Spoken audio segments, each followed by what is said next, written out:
Fala rapaziada, passando aí assim para falar um pouquinho dos resultados de ontem do Campeonato Brasileiro, da 28ª rodada, aonde os principais jogos aconteceram ontem, né? Hoje vai ter mais 3 jogos ainda finalizando, mas aqueles que lidam com a ponta, né? Acredito que foram os de ontem mesmo.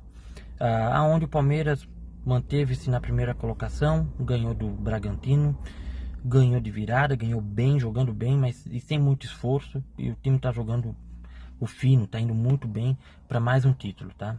Ah, em vista dos últimos anos, onde o Palmeiras jogava mais ou menos e acabava ganhando na Bacia das Almas, bola na área, cabeçada, pênalti, mandrake, etc.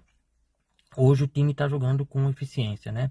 O Vitor Roque está jogando muito bem, a zaga muito forte, o meio de campo competente, o Abel Braga, um excelente técnico, consegue manter motivado o time do começo ao fim do jogo, sempre ligado, concentrado, e isso faz a diferença. Não que hoje eles não tenham também ainda ajuda de juízes, né? Alguns pênaltis duvidosos. Porém, agora o jogo está bem, o time está andando muito bem para ser campeão e está perdendo poucos pontos, e o Flamengo, que é o segundo colocado, vai ter que lutar mesmo para correr atrás, que está bem complicado.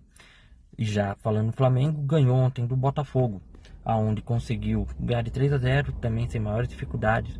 O Botafogo foi um arame liso, não fez o Rossi suar. Enfim, o Flamengo, quando quis, foi lá, começou a fazer o gol e assim por diante, show de bola. Então, enfim, deu a lógica nesses dois jogos, né?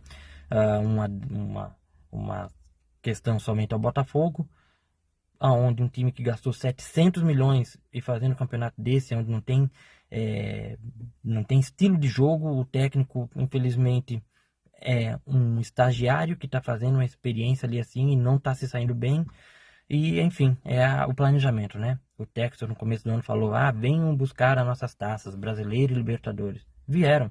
O Botafogo não conseguiu nem esconder um pouquinho antes da 30ª rodada já caiu fora da disputa, e na Libertadores nas oitavas e finais, né? Então é um ano para ter bastante questões, né, para poder pegar e avaliar aí assim o Texas, porque tá complicado pro ano que vem.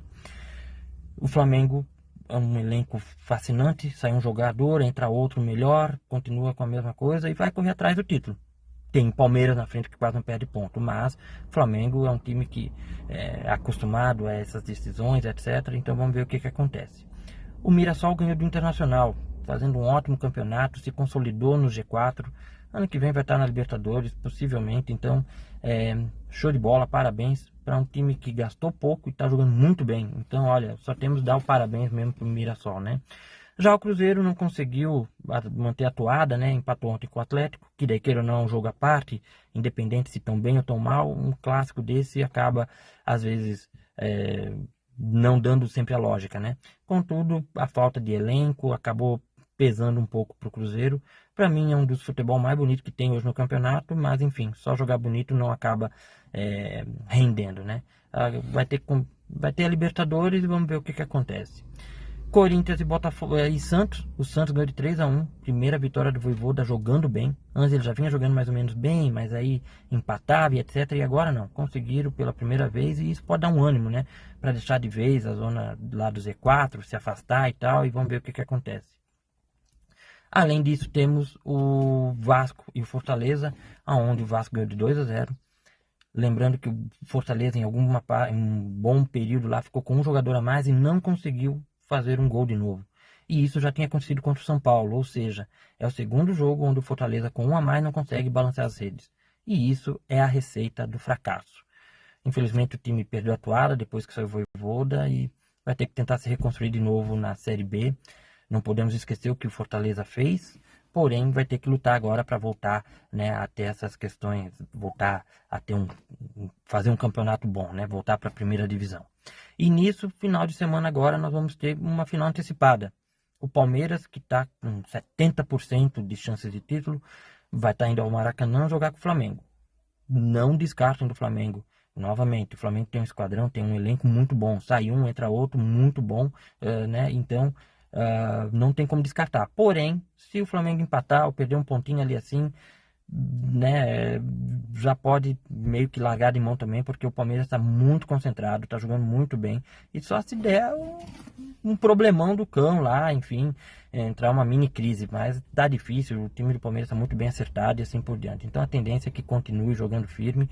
E o bom também desse campo, dessa final antecipada, é que tem também o encontro, né?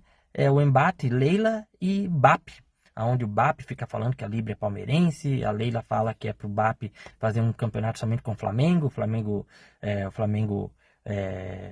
sub-20 contra o Flamengo sub-17 e assim por diante. Então também temos algo nos bastidores aí assim que é interessante a gente ficar vendo, tá?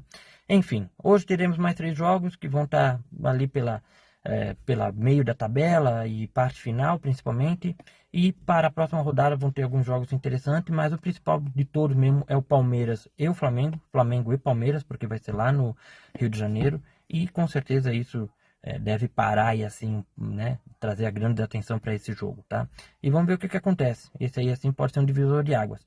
Se o Flamengo quer algo ainda, não pode perder ponto. Se inventar de empatar ou perder mesmo, aí é sacramentar. Valeu, galerinha. Se chegou aí assim até o final, dá um like, se inscreve aí no canal. Estamos começando aí no trabalhinho. E vamos ver o que acontece, tá bom? Estamos aí, até mais. Fui!